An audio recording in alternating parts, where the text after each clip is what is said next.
Hi everyone, how are you all? Welcome back in the chemistry class. Today we will continue the lecture number 4 of P block elements. It is the lecture of the class 12 group 16 हम discuss कर रहे थे. अब हम इसका lecture 4 करेंगे आज, जिसमें हमें ओजोन के से स्टार्ट करना है. First topic is ozone. Molecular formula of ozone is O3. As you all know, the molecular formula of ozone is O3. It is the allotropic form of oxygen. ये oxygen की allotropic form होती है and it is mainly present in the stratosphere that protect the earth surface from an excessive concentration of the UV radiation. आपको सबको ही पता है कि ये हमें यूवी रेडिएशन से हमारी स्किन को बचाती है, अदरवाइज स्किन कैंसर की भी प्रॉब्लम हो जाती है. Next is the preparation. It is prepared by the passing silent electrical discharge through dry stream of oxygen in an apparatus called ozonizer. इसको बनाने के लिए हम क्या करते हैं, साइलेंट इलेक्ट्रिकल डिस्चार्ज पास करते हैं through the dry stream of oxygen. Oxygen pass करते रहते हैं in an apparatus called ozonizer, और जिस एपरेटस में पास करते हैं उसका नाम होता है ozoniser. Reaction is 3 times of O2 gives twice of O3. For this reaction delta H value is positive plus 142 kilojoules per mole. Reaction is endothermic, enthalpy is positive. Therefore the reaction will be takes place only when you supply the energy. जब तक आप supply करेंगे energy तब तक होगी, otherwise नहीं होगी. Physical properties. It is a pale blue gas, dark blue liquid and violet black solid. ये पेल ब्लू कलर की गैस होती है, डार्क ब्लू कलर का लिक्विड होता है और वॉयलेट कलर का ब्लैक सॉलिड होता है. Number 2, it has a characteristic smell, और ये करेक्टरिस्टिक स्मेल होती है इसके अंदर, and in small concentration it is harmless. Small concentration में देखा जाए तो ये नुकसान भी नहीं करती, और करेक्टरिस्टिक इसकी स्मेल होती है, पर्टिकुलर स्मेल, जिससे आप उसको इजीली आइडेंटिफाई कर सको. Number 3, it is thermodynamically unstable. ये थर्मोडाइनेमिकली देखा जाए तो अनस्टेबल होती है.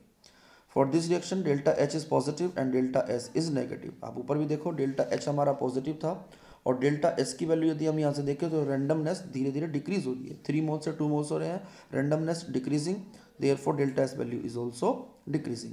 इन दोनों के हिसाब से देखो तो डेल्टा जी आपका पॉजिटिव आएगा. Number 4, it act as a powerful oxidizing agent. Actually क्या होता है, जो ओजोन है ये इजीली डिकम्पोज हो जाता है into the O2 and O. ये इजीली डिकम्पोज होके नेसेंट ऑक्सीजन आपको सप्लाई करता है, और जो सब्सटेंस नेसेंट ऑक्सीजन प्रोवाइड करता है that behaves as a strong oxidizing agent. Therefore it can oxidize PbS into PbSO4. Similarly, twice of iodide ion plus H2O plus O3 gives twice OH ion plus I2 plus O2. When O3 react with an excess of Ki solution buffered with the borate buffer, pH is equal to 9.2. यदि आप ozone को Ki के solution के साथ treat करते हो buffered with the borate buffer, जिसकी pH value 9.2 हो, तो आयोडीन लिबरेटेड होती है, which is titrated against a standard solution of sodium thiosulphate. फिर उसको हम मेजर कर सकते हैं सोडियम थायोसल्फेट के साथ में, स्टैंडर्ड सॉल्यूशन के साथ में टाइट्रेटेड करा के. For the this method is use for the quantitative method for the estimating ozone gas. और इसी मेथड से आप जो है आप ओजोन का क्वांटिटेटिव एनालिसिस भी कर सकते हो. ओजोन की क्वांटिटी कितनी बन रही है वो भी आइडिया लगा जा सकता है, क्योंकि जितनी आयोडीन बन रही है उतना ही यहाँ पर ओजोन कंज्यूम हो रहा है. ठीक है ना. तो ओजोन का आइडिया लगाना हो तो हम इसी तरह से करते हैं कि क्वांटिटी वाइज कितना है वो. 5th is ozone rapidly reacts with the NO emitted from the exhaust system of the supersonic jet aeroplanes. Supersonic जो जेट एरोप्लेन्स होते हैं उनके साथ में जो एग्जॉस्ट निकलता है उसमें से NO गैस निकलती है, और ये जो ओजोन होता है आपका, it can easily react with the NO. This may be the reason for the depletion of ozone layer in the upper atmosphere. Upper atmosphere में जो ओजोन लेयर है वो उसका डिप्लेशन का रीज़न भी है. जैसे NO है, ये O3 से रिएक्ट करता है to form the NO2 and O2. Structure की बात करें तो स्ट्रक्चर ये आपका एक डबल बॉन्ड होता है, एक इसमें कोऑर्डिनेट बॉन्ड होता है. एक्चुअली एनसीईआरटी वाले ना कोऑर्डिनेट बॉन्ड को कंसीडर नहीं करते. बेसिकली ये एनसीईआरटी वालों को बनाना चाहिए coordinate bond, otherwise coordinate bond के बगैर यहाँ पर स्टेबिलिटी नहीं आ सकती, ऑक्टेट कंप्लीट नहीं होता. एक दूसरा मेथड था कि आप यदि ये नहीं चाहते हो तो आप यहाँ पर एक पॉजिटिव चार्ज, ऑक्सीजन पे एक पॉजिटिव चार्ज लगा दो और इस वाले ऑक्सीजन पे एक नेगेटिव चार्ज लगा दो. ये भी पॉसिबल था, बट एनसीईआरटी वाले ऐसा भी नहीं कर रहे. तो एनसीईआरटी में रॉन्ग है, ये आपको यहीं से करना है. मैंने एनसीईआरटी से ही लगाया हुआ है ये स्ट्रक्चर. तो आप ये या तो चार्ज लगाओगे या फिर एक कोऑर्डिनेट बॉन्ड फॉर्म करोगे. The molecule of ozone has a bent structure. इसका स्ट्रक्चर बेंट होता है और इसमें रेजोनेंस होता है. Therefore it is a resonance hybrid of the two canonical forms. Therefore the both the oxygen oxygen bond length are of equal length.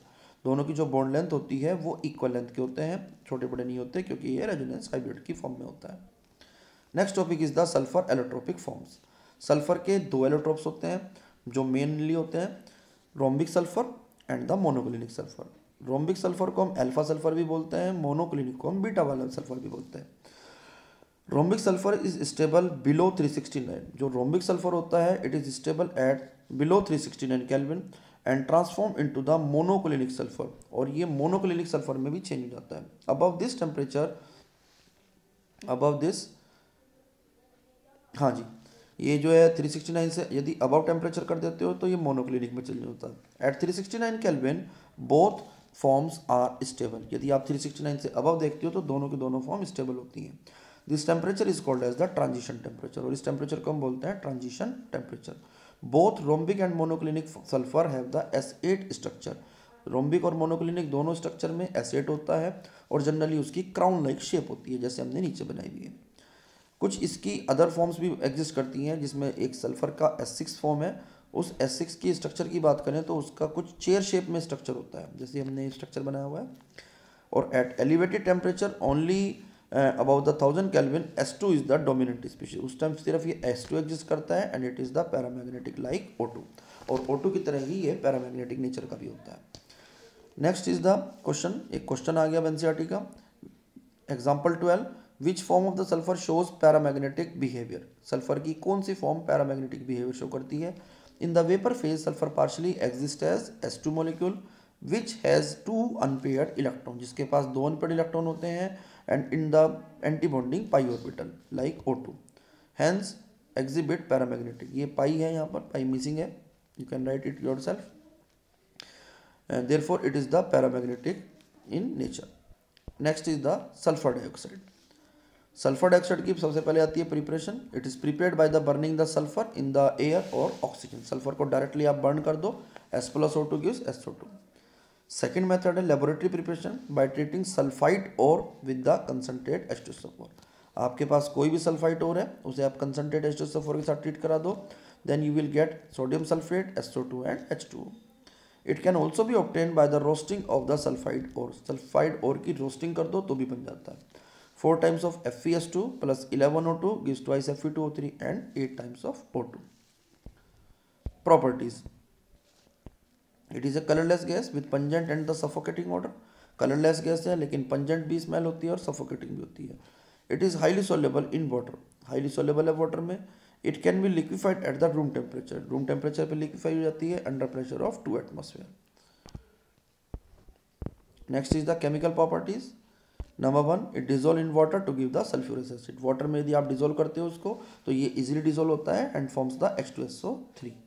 On passing through the Na wedge it react with the Na2SO3, it forms Na2SO3। यदि आप इसको NH के साथ treat कराते हो तो it forms Na2SO3 and in excess it react further with more SO2 to form sodium bisulphide. यदि आप इसको फर्दर रिएक्ट कराते हो सॉल्यूशन में तो Na2SO3 के साथ में, then again it can react, but now this time sodium bisulfite is formed.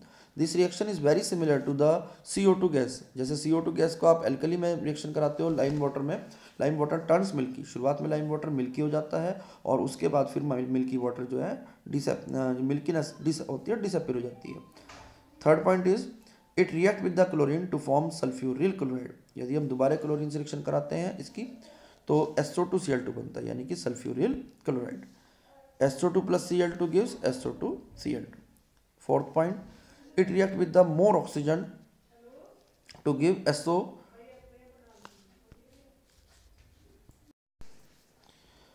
Now the reaction with SO2, sorry O2, it react with more oxygen to give the sulfur trioxide. यदि आप sulphur dioxide की oxygen से reaction कराते हो तो sulphur trioxide बन जाता है। Next point, fifth, in moist condition it is a good reducing agent. यदि मॉइस्चर मिल जाए इसको तो ये गुड रिड्यूसिंग एजेंट भी बन जाता है। For example it converts ferric ion to the ferrous ion and decolourise the acidified KMnO4 solution. जैसे फेरिक आयन्स है उसके साथ SO2 रिएक्ट करता है in presence of the moisture, then it reduces the ferric ion to the ferrous ion और खुद oxidise हो जाता है into the sulphate ion.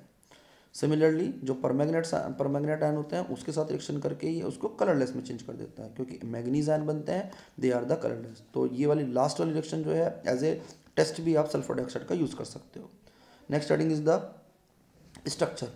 The molecule of the SO2 is angular और बेंड। जो मोलिकुलर है इसमें थोड़ा सा स्पेलिंग मिस्टेक है, कुछ सही कर लेना आप। SO2 की जो शेप होती है वो एंगुलर शेप होती है, यानी कि बेंड शेप होती है। ये भी जैसे ओजोन का स्ट्रक्चर था बिल्कुल सेम होता है। It is the resonance hybrid of the two canonical forms. दोनों का फॉर्म का रेजोनेंस हाइब्रिड होता है। यूज ऑफ द SO2, एक तो ये सबसे पहले रिफाइनिंग में यूज़ करते हैं, पेट्रोलियम में, शुगर में। Number 2, it is use in the bleaching wool and the silk. Bleaching purpose से भी आप इसको यूज़ कर सकते हो। और नंबर 3 है मेन एज ए डिसइंफेक्टेंट और द प्रिजर्वेटिव। प्रिजर्वेटिव को की तरह से भी यूज़ कर सकते हो। डिसइंफेक्टेंट भी जो जम्स वगैरह होते हैं उनको किल करता है, और प्रिजर्वेटिव जो होते हैं उनके लिए भी आप किसी चीज़ को प्रिजर्व करना चाहते हो तो उसको भी कर सकते हैं। नेक्स्ट क्वेश्चन है आपका इंटेक्स क्वेश्चन है, वेरी इंपॉर्टेंट क्वेश्चन है जो अभी हमने रिएक्शन की। What happens when sulphur dioxide is pass through an aqua solution of ferric salt. जो फेरिक सॉल्ट है वो SO2 से रिएक्ट करके वाटर के प्रेजेंस में चेंज हो जाता है फेरस में, सल्फेट आयन में और H आयन में। Next is the oxo acid of sulphur. Sulphur forms number of oxo acid. Sulphur के कई सारे ऑक्सो एसिड बनते हैं, H2SO3, H2S2O3, H2S2O4, H2S2O5, H2SO4, H2SO5, H2S2O8। But ज़्यादातर इनमें से अनस्टेबल होते हैं। Some of these are unstable and can not be isolated. They are known in their aqua solution or in the form of their salt. या तो वो aqua solution में ही exist करते हैं या फिर अपने अपने सॉल्ट की फॉर्म में करते हैं। इनके बारे में ज़्यादा डिटेल में नहीं है हमारे सिलेबस में, ओनली स्ट्रक्चर्स हैं जो आपको करने हैं। जैसे आपका सबसे पहला स्ट्रक्चर आ रहा है सल्फ्यूरस एसिड। कोई सा भी स्ट्रक्चर हो, कभी भी ऑक्सो एसिड के स्ट्रक्चर्स बनाते हैं तो उसमें एक कॉमन बात का ध्यान रखते हैं कि सबसे पहले तो एक उसमें डबल बॉन्ड O जरूर आना चाहिए, एक सिंगल बॉन्ड OH जरूर आना चाहिए। यदि वो नहीं है तो आपका कंप्लीट स्ट्रक्चर नहीं है, कुछ ना कुछ मिस्टेक है। सल्फ्यूरस एसिड जैसे आपका सल्फर पे डबल बॉन्ड O आएगा और उस पर साथ में 2 OH आ जाते हैं। इसी तरह से H2SO4 है तो सल्फर के पास 2 डबल बॉन्ड O और 2 OH। H2S2O8 में ध्यान रखना है, एक छोटा सा ध्यान रखने वाली बात है, यहाँ पर बीच में एक पैरोक्सी लिंकेज होता है, दोनों ऑक्सीजन एटम्स को आपस में कनेक्ट करना होता है। 2 सल्फर होते हैं, 2 डबल बॉन्ड O और एक OH। ऐसे ही एक H2S2O7 है, उसमें एक सिंगल ऑक्सीजन आ जाता है, बीच में कोई पैरोक्सी लिंकेज नहीं होता। It is called pyrosulphuric acid. इनके एग्जाम में स्ट्रक्चर्स ही आते हैं और सिंपल है, इंपॉर्टेंट है, अच्छी तरह से कीजिएगा इनको। Next is the sulphuric acid. इसके बारे में थोड़ा सा मैन्युफैक्चरिंग वगैरह हमारे सिलेबस में है, प्रॉपर्टीज हमारे को करनी है। Amongst the oxo acid of the sulphur H2SO4 is the most common. H2SO4 most common होता है। It occurs in the certain minerals, कुछ मिनरल्स में भी प्रेजेंट होता है। Because of the large application of in industries it is also called as the king of chemicals. इसको king of chemicals भी बोल सकते हैं क्योंकि बहुत सारी इंडस्ट्रीज में ये यूज़ होता है। मैन्युफैक्चरिंग के बेसिकली करने के 3 मेथड हैं, वैसे सिलेबस में नहीं है, आप इसको छोड़ना चाहो तो छोड़ सकते हो, सिर्फ रिएक्शंस थी इसलिए मैं आपको करा रहा हूँ ये। नंबर 1 है S+O2 गिव्स SO2, सबसे पहला स्टेप ये होता है। दूसरे स्टेप में क्या करते हैं हम, इस SO2 को वेनेडियम पेंटोक्साइड कैटलिस्ट की वजह में ऑक्सीडाइज करते हैं इनटू द SO3। नाउ इस SO3 को हम H2SO4 में एब्जॉर्व करा के ओलियम बना लेते हैं H2S2O7, और फिर इस ओलियम को डाइल्यूट करा के वाटर के साथ में डिजायर्ड कंसंट्रेशन का H2SO4 बना लेते हैं। कंसंट्रेशन जितनी रखनी होती है उस हिसाब से हम कर लेते हैं उसको, ठीक है।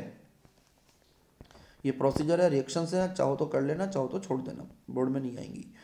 प्रॉपर्टीज ये आपके सिलेबस में है, ये करनी है। It is the colourless and the dense oily liquid. Colourless भी होता है, डेंस ऑयली लिक्विड है। When it is dissolve in water the reaction is highly exothermic. जो जब इसको वाटर में डिजोल्व करते हैं तो रिएक्शन हाईली एक्सोथर्मिक है। So to dilute it with water, water always acid is added to the water, always acid is added to water. ध्यान से सुनना इस बात को, एसिड को हमेशा वाटर में डालना है, कभी भी वाटर को एसिड में नहीं डालना है। और स्टीरिंग करते रहते रेगुलर, उसको शेकिंग करते रहेंगे ताकि वो डिजोल्व होता रहे। Next is H2SO4 is diprotic acid. H2SO4 आपका जो होता है डाइप्रोटिक एसिड होता है। Number next point, its chemical properties are the result of following characteristic. कुछ प्रॉपर्टीज हैं जिस वजह से, इनके कैरेक्टरिस्टिक की वजह से केमिकल प्रॉपर्टी होती है। Number 1 low volatility. H2SO4 low volatile nature का होता है due to the hydrogen bonding. आपको 11th में बताया था कि जो H2SO4 कोई भी सब्सटेंस होता है जिसमें हाइड्रोजन बॉन्डिंग होती है वो लेस वोलेटाइल होता है। It can be used to manufacturing more volatile acid from the corresponding salt. More volatile acid बनाने के लिए हम इसका यूज़ कर सकते हैं क्योंकि ये आपका लेस वोलेटाइल है। जैसे आपका H2SO4 है, किसी भी मेटल के सॉल्ट सिलेक्शन करा दो, then the corresponding HX and the M2SO4 is form. X जो है इसमें कोई भी फ्लोरीन, क्लोरीन, नाइट्रेट वगैरह कुछ भी हो सकता है, और M is the corresponding metal. Metal भी जनरली यहाँ पर एल्कली मेटल्स की होती हैं। Next is strong acidic character. In the aqua solution it ionizes in the 2 steps. जैसे H2SO4 है, वाटर में डिजोल्व करते हैं तो 2 चीज़ बनाता है ये, हाइड्रोनियम आयन और HSO4 आयन, और इसमें Ka1 की वैल्यू बहुत लार्ज है। HSO4 ion can again further react with the water to form the hydronium ion and the sulphate ion. For this reaction Ka2 is 1.2 10⁻⁻²। It react with the NaOH to form salt. ये NaOH के साथ react कर सकता है ताकि corresponding salt बन सके। NaOH plus H2SO4 gives NaHSO4 plus H2O। अच्छा, इन दोनों रिएक्शन में, ऊपर वाली रिएक्शन में एक बात नोट करो, Ka1 की वैल्यू लार्ज हमने बताई है, Ka2 बहुत स्मॉल बताया है। एक्चुअली क्या होता है, जो सेकंड स्टेप में आपका बन रहा है ना ये HSO4 आयन, ये आपका इजीली डिसोशिएट नहीं होता, बिकॉज एक नेगेटिव आयन कभी भी प्रोटॉन को लॉस नहीं कर सकता। Proton is positively charge. अब इसके सॉल्ट यदि बनते हैं तो 2 टाइप के बनते हैं। NH से करोगे तो एक पहले बाइसल्फेट बन जाता है, और एक्सेस में हम यूज़ करते हैं तो सिंपल सल्फेट बनता है। रिएक्शन सिंपल है, एक बार कर लीजिएगा, इसको इजीली याद हो जाएंगी। Next is the strong affinity towards water. Water के लिए इनकी स्ट्रॉन्ग एफिनिटी होती है। Concentrate H2SO4 is a strong dehydrating agent. जो कंसंट्रेट H2SO4 होता है स्ट्रॉन्ग डिहाइड्रेटिंग एजेंट होता है, due to which it has charring action on carbohydrate, जिसकी वजह से कार्बोहाइड्रेट का चेयरिंग एक्शन भी होता है, यानी कि उसमें से सारा का सारा मॉइस्चर वो एब्जॉर्ब करके निकाल देता है। C12H22O11 on heating with the concentrate H2SO4 loses the H2O and black powder remain. Carbon का एक ब्लैक सा पाउडर बचता है, वो आपका एज इट इज रहेगा। Next is the ability to act as an oxidizing agent. H2SO4 जो होता है मॉडरेटली स्ट्रॉन्ग ऑक्सीडाइजिंग एजेंट होता है। बहुत metal and non metal easily oxidize हो जाते हैं बाय द कंसंट्रेट H2SO4। जैसे कॉपर है तो ये कॉपर सल्फेट चेंज हो जाएगा, plus SO2 plus H2O। Similarly sulphur है, ये भी SO2 बनाता है। कार्बन है, ये भी आपका CO2 SO2 बनाता है। Uses, it is used to make lead storage battery. एक तो लेड स्टोरेज बैटरी बनाने के लिए यूज़ कर सकते हैं आप इसको। Number 2, it is used in making refining of the petroleum. Petroleum की रिफाइनिंग करने के लिए कर सकते हो। Third, it is used in making dyes and the paints. और लास्ट है आपका एज ए लेबोरेटरी एजेंट। इसके लिए भी आप इसको यूज़ कर सकते हो। लैब में तो करते ही हैं इसको बेसिकली। एक एग्जाम्पल अब हमें और करना है इसका। NCERT का एग्जाम्पल है 13। What happens when concentrate H2SO4 is added to the calcium fluoride? Simple, calcium fluoride selection कराओगे तो क्या होगा, कैल्शियम सल्फेट बनेगा और HF बनेगा। सिमिलरली SO3 के वाटर में ऐड करते हैं तो क्या होगा, H2SO4 बन जाएगा। नेक्स्ट एक क्वेश्चन हमने यहाँ पर ऐड कर दिया, NCERT का ही क्वेश्चन है, ये भी intext question. Mention 3 areas in which the concentrate H2SO4 plays an important role. एक तो आप बता सकते हैं लेड स्टोरेज बैटरी में हम यूज़ करते हैं उसको। एक आप बता सकते हो इसमें हम एज ए लेबोरेटरी एजेंट करते हैं, और सल्फेट के सॉल्ट्स वगैरह बनाने में यूज़ करते हैं, और भी कई यूज़ बता सकते हो इसके। नेक्स्ट एक क्वेश्चन और ले लिया हमने, क्वेश्चन नंबर 25, जो आपका Ka2 होता है, why it is very very less than the Ka1 for H2SO4 in water. Actually क्या होता है, Ka1 की वैल्यू फर्स्ट स्टेप में देखी जाए तो ग्रेटर देन 10 है, सेकेंड स्टेप में 1.2 10⁻⁻² है, वेरी स्मॉल है। ऐसा क्यों? It is because neutral H2SO4 has a strong tendency to lose the proton. ये जो H2SO4 होता है न्यूट्रल, ये आराम से डोनेट कर सकता है H आयन को, बट जो एक नेगेटिवली चार्ज आयन है वो नहीं कर सकता। It is very difficult to lose a proton by the negatively charge HSO4 ion. HSO4 ion आराम से H आयन को लूज नहीं कर सकता। It is very difficult. I hope आपको सब कुछ क्लियर हुआ होगा। मेरी वीडियो को ज़्यादा से ज़्यादा लाइक करना, शेयर करना। कोई चीज़ नहीं समझ में आ रही तो दोबारा भी देख लेना वीडियो, और मुझे आप कमेंट करके भी बता सकते हो ताकि मैं नेक्स्ट वीडियो में उस चीज़ को कंसिडर कर लूँ आपके। Okay, bye bye, see you in the next video.